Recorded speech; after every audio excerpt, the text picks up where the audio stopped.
I'm going to again read what I had stated to you, that if you look at Habakkuk, and it's very common in the second chapter, second verse, in fact, it's the first verse that I really want to talk about. It says, is this being recorded? Amen. I will stand on my guard post and station myself on the rampart. I will stand on my guard post and station myself on the rampart. The rampart, anybody, if you don't know what it means, is a defensive wall of a castle or walled city, having a broad top with a walkway and typically a stone like pulpit area. All right, it's a defense wall. It's an embankment. And I will keep watch to see what he will speak to me. And how, this is the first verse, Habakkuk 2:1. I will stand on the guard post and station myself on the rampart, and I will keep watch to see what he will speak to me, and how I may reply when I am reproved. All right. I just want to stop there because last week I was teaching on being a watchman. This again picks right up from being a watchman. You have to understand that being in right position is where it all begins. That's right. Amen. Amen. And some of us will find ourselves on a defense wall. Some of us will be forced to take position because you're under attack. Right. Yeah. Because you would never move. You know it's right. If you remain comfortable. God have mercy. He's been trying to get your attention, but you have ignored him. So now I've got to put you on a forefront of a line of defense. There are some things that are coming at you that says, if I remain where I am, I will be destroyed. If I remain where I sit right now in a spirit of complacency, I will be left behind. So let me shift myself so that I can be in right position. I don't know what's coming, but I'm going to be ready when it comes. Say so. Yes. Yes. Yes. Anybody want me ready to? I feel something in my spirit. All the watchmen that are in the room. There's something. It might be calm right now, but I know that there's something that's coming. Or you know what? There's enough going on behind me that is pushing me into my destiny.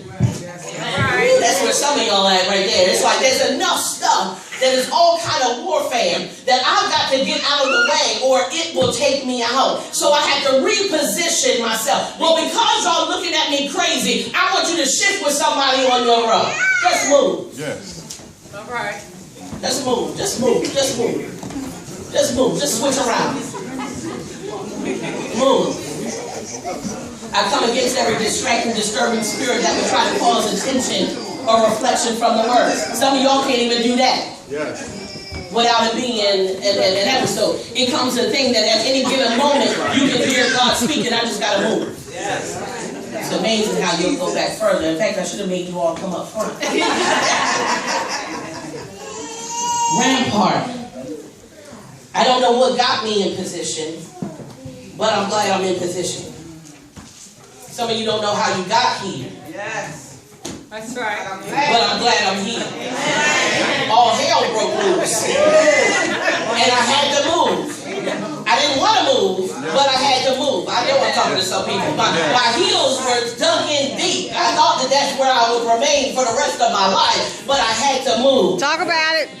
Yes. 2 says, then the Lord answered me and said, record the vision and inscribe it on tablets, that the one who reads it may run. For the vision is yet for an appointed time. It hastens towards the goal, and it will not fail. Though it tarries, wait for it will certainly come, and it will not delay. There's something coming. I'm here to tell you that today there's something coming to you, and you need to be prepared for what's coming. But not only just prepared, you should have a spirit of expectancy. Say so. All right, since y'all don't understand what I'm talking about too well, last Thursday was the first day of spring. But last Thursday didn't look like spring. If you look outside right now and look at the trees, it still look like winter. I'm about to go somewhere with that. when you look at the trees right about now, it still looks dead. It still looks like, did the tree survive the storms? It looks like, my God, that with all of the snowstorms that we had and all the windstorms that came, I'm wondering if that tree is going to bloom again. Some of you are looking at yourselves in the mirror, and there's some things that you've gone through that you're like, God, will I ever bloom again? Will restoration ever come to me? Will I ever have that glow back again? Will I ever? I know my season has changed, but I'm not looking like what I feel is happening on the inside. My God, I look from my window and all of the trees still are barren. But the newscaster has said that the season has changed. I'm standing before you week after week saying we have just entered into a new season. But when you're looking at your pocketbook, it ain't looking like a new season. Come on, man and woman of God. When I look at my children and how hard-headed they acted, it don't look like a new season. Some of you are looking at your resources and your situation, at your health. It's not looking like a new season. Preach that. My Lord. I wonder if the trees say, will I bloom again? But I know they hold on to a vision of what they look like when the season comes to. Come on, somebody. Can you hold on even after it's been a long winter? Jesus. A long winter. My God, some of y'all been going through something so long that it's like, God, I don't know if have the roots died. I don't know if that last storm did me in. I really don't know. But in the inside, I still feel life. In the inside, I still got hope. But my outside is not reflecting what I'm feeling. On the inside, I've come to bear a word today that there's still hope in a hopeless situation. Thank you, Lord. Hallelujah. That if you give it some time, I'm surely that there is going to be a new blooming going on. As you sit in your seat today, I need you to just sit and observe and look at your life. God, it's been a winter, it's been a long winter, but I can see what I'm going to look like when I begin to bloom. My God, I can see that I'm about to produce something that is so valuable and so beautiful. I know that there is greatness on the inside of me. I need you to start talking to your spirit, man, that your mind and your spirit come in agreement so that it can produce. My mind. See, my spirit is saying one thing, but my mind is saying something else. See, your spirit is coming being a download from heaven, but your mind cancels what God is saying. Too many times we come into the house and we get emotionally charged and excited. And then as soon as we get behind the wheel of our car, we begin to start talking dumb stuff. We start agreeing with the enemy. Come on, somebody. And so you wonder why that the storm, oh my God, that the season is saying it's spring, but you still looking like winter. You can't afford to miss your season, but you're in control. See, that's what y'all want to put all this all in God's hands. It's in the hands of the Lord. He said, bring me your plan. Now, you don't believe me. Let me show it to you in the word. Let me show you real quick. If you turn, I believe, to Psalms or Proverbs, it's one of them, or both of them. I'm going to help you right there. Look at Proverbs 16:3. You got to have a plan. Yes. Come on, somebody. Anybody got that? Read it. Commit thy works unto the Lord, and thy thoughts shall be established. In the Message, it says, put God in charge of your work. And then what you plan will take place. And 4, it said, God made everything with a place and purpose. Even the wicked are included for judgment. Hear me. Ooh, I'm excited about that. It said, put God in charge of your work. See, you first of all got to have a work plan. Come on, construction. If you don't have a work plan, how do we ever get the project started? That's right. In order for God to move, you got to have a plan plan that you bring to the master. I know I'm talking right because I've been telling you since the beginning of the year. Submit your plan unto the Lord. Now, I have to be repentant because he's been telling me and I've been saying it out loud, but I have not yet done it. Where is my dream board? Come on, where's my vision board? He's been talking and saying, get your plan together. Bring it and submit it unto me. I can't do it until you give me a plan. Come on. That's right. Yes. Come on. Let me tell you why. Let me tell you why. Because we serve a God that we need to be in agreement with. Agreement. He is not going to force his will on you. He's got a lot of great things planned for you. And guess what he already did? He gave you every plan on the inside of you already. At the foundation, at the beginning, at your mama's womb. He already said, I planned these things for you. Come on, somebody. But if you keep forfeiting the plan and refusing to follow instruction, you'll never have the manifestation of a vision. I just said a whole lot right there. But folks don't want to get excited about that, don't worry, because that calls for you to do some work. That's it right there. Isn't it funny that if somebody turns around and tells you that I got to go hit this clock and you'll get paid to sit down and write a plan, then suddenly I have the ability. Come on now. Suddenly I have the ability to create and write a plan because I'm motivated by finances. Wow. I could go down each row and how intelligent this group that is within me, that's right here, is so awesome that if somebody turned around and said, I give you an endless budget to create this plan to have a dream center. I want you just to go in here, don't worry about it. This is what you tell me what your hourly rate is. And whatever your desired hourly rate is, I'm willing to give that to you in order for you to produce. How many of you suddenly would find within you? Where does that come from? Where does that come? If it's already in you, why are you not tapping it when you serve a God who says, I got you. I got your hourly rate, baby. In fact, I'm going to give you increase. I'm going to increase. No, y'all don't hear what I'm saying. Whatever you need, I got it for you. But because we come from a show me first. No, I can even go better than that.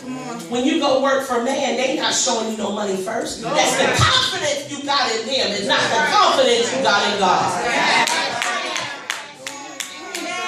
The confidence I got that I know they have the ability to write the check. You don't even know if they're going to write the check.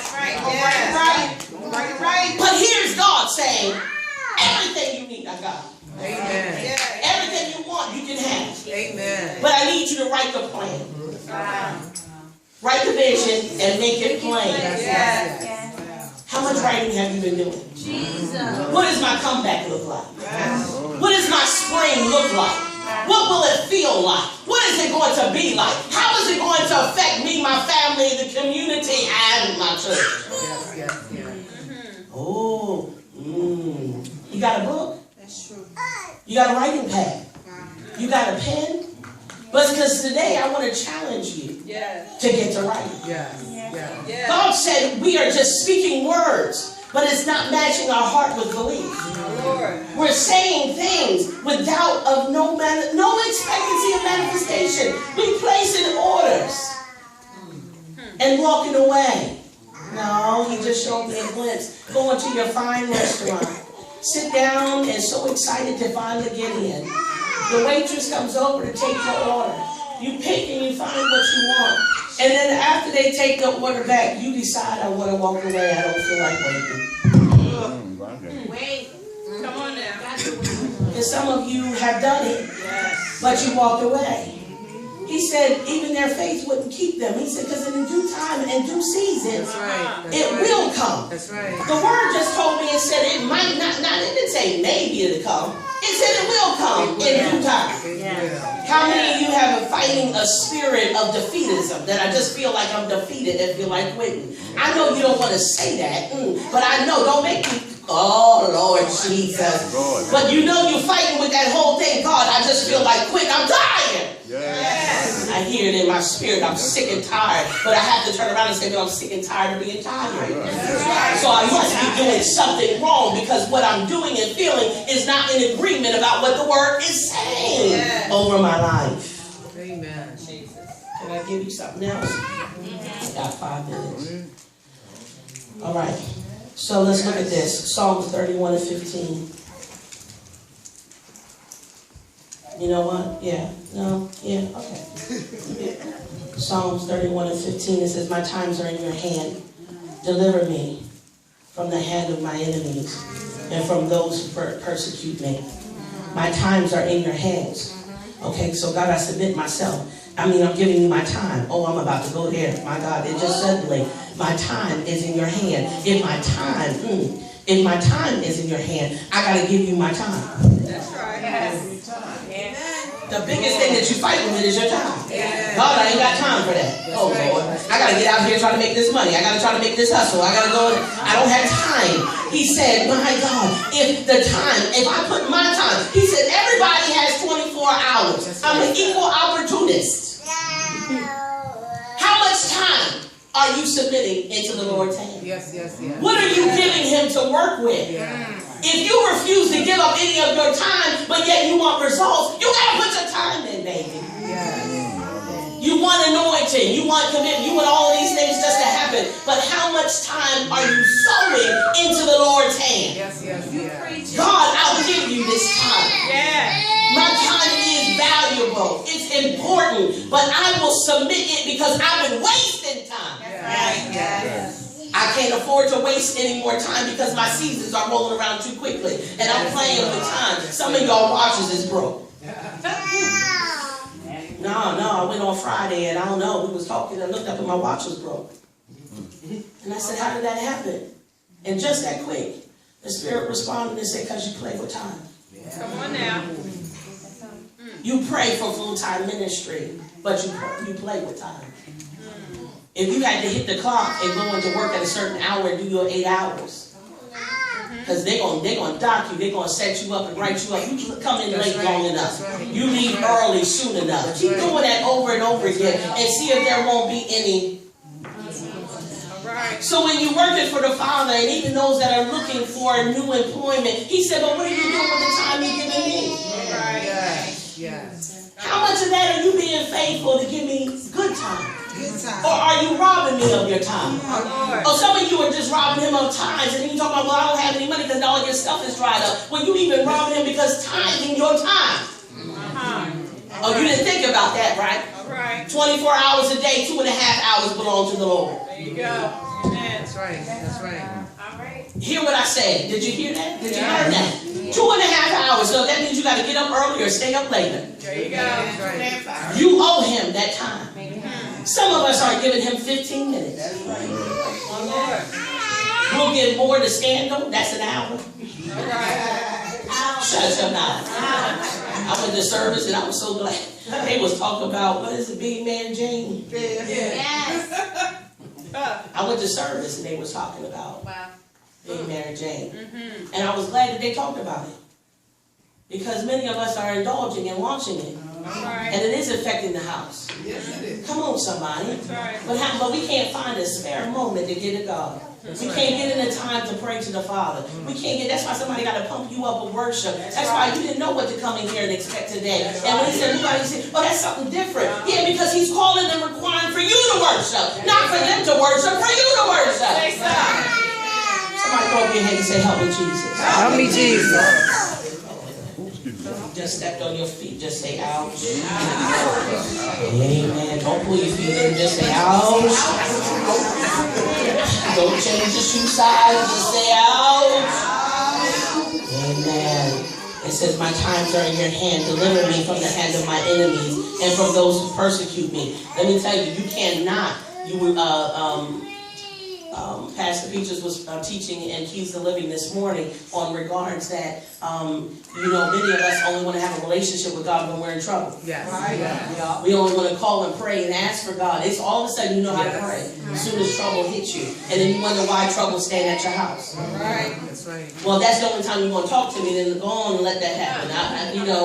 At least they'll talk to me if there's some stuff that's going on enough. They're gone. They'll talk to me then. I'm like, for real? Because when everything is going well, I can guarantee that the telephone is off the hook. All right. Yeah. There's a busy signal. I'm too busy because there's peace at my home right now. See, sometimes what do we do when we finally get what we've been asking God for? Right. Are we trusted with that? What does it look like when he give you $100,000 check and now you gotta write your tithes? Do you want to skip that? It was easy to do it when it was $100 I had to write off. Come on, somebody, but now I got to put extra zeros. Can he trust you with that? Yes. Yes. What's the tithes for $100,000? 10,000. 10 grand. 10,000. Right off the top. How many of you with your hand, you couldn't even write it? Be like, for real, God. Right? But God, are we now saying, you wonder why you're limited to your resources? Your resources are limited because you're limited on your giving.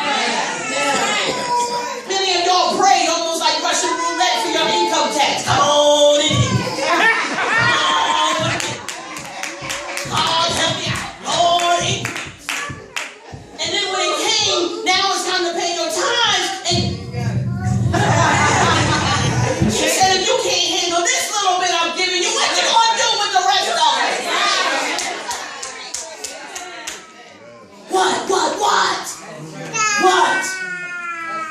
What does your comeback look like? Will you continue to repeat the same old mistakes? He gave it to me before, but I blundered it away. But my comeback is I'm going to do better this time. Amen. Can he trust me to do better? Think about it. How many times has God placed things in your hand and you're not doing the right thing with it? Let's study say, God, increase me.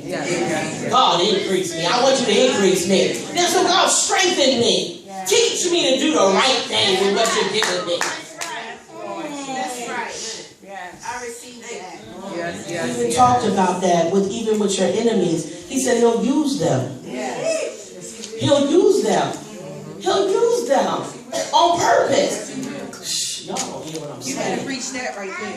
He'll use them to enlarge your faith. Yes. David was a master at calling at the Father when he was in trouble. And when he wasn't in trouble, he spent all his time praising him. Y'all off balance. I'm not no lying prophet, and I'm teaching you right. Amen. But if you're not willing to follow the instructions of what it is that I'm saying, your spring is being delayed. God, I'm trying to tell you that you're right around the corner from true manifestation if you just come in alignment. Stuff that you've been praying and asking God for. He doesn't want anything held up for you. He got so much stuff ready for you. But he said, can I trust them or they gonna blow it? Will it be the thing that will separate me from them? If I give them this money, if I give them this stuff, will I no longer have a relationship with them? But while they're in poverty, they'll call on me. Come on now. God help my mindset. Change my mind. Change my mind. I know you don't like this word, but it's good anyhow. I'm excited about it myself. Let's look at Psalm 16 and 8.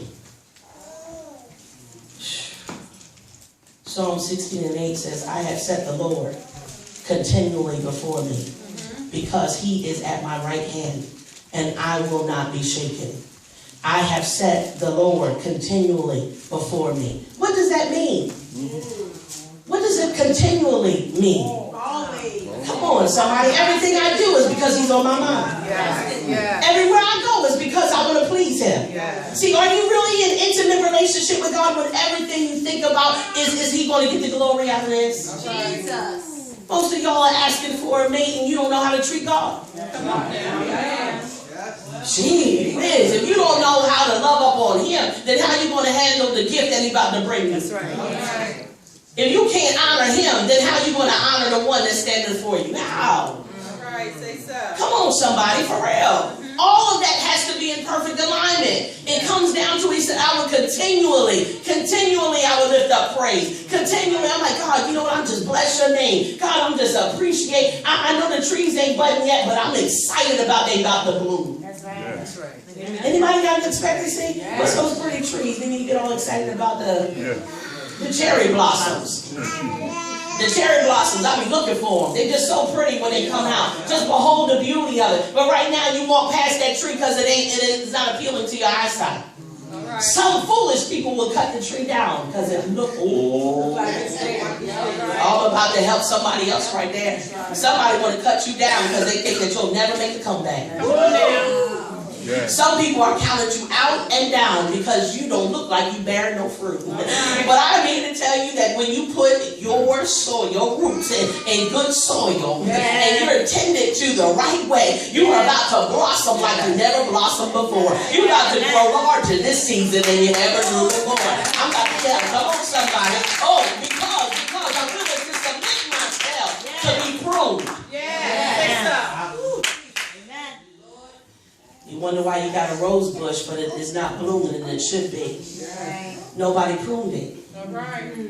If there's some things that don't get cut off of you, baby, you can't produce. That's right. Don't be upset when that person can't walk with you no longer. That's right. Because they got to go so we can grow. Ooh, Jesus. I know that's not a word that you're going to be able to take that, but I'm trying to tell you, in order for you to produce what he's calling, for you to have an aroma that is going to feel the atmosphere, you got to be willing to be cut, baby. If you're not willing to be cut, you will have dead stuff hanging on you and nothing will happen in your season.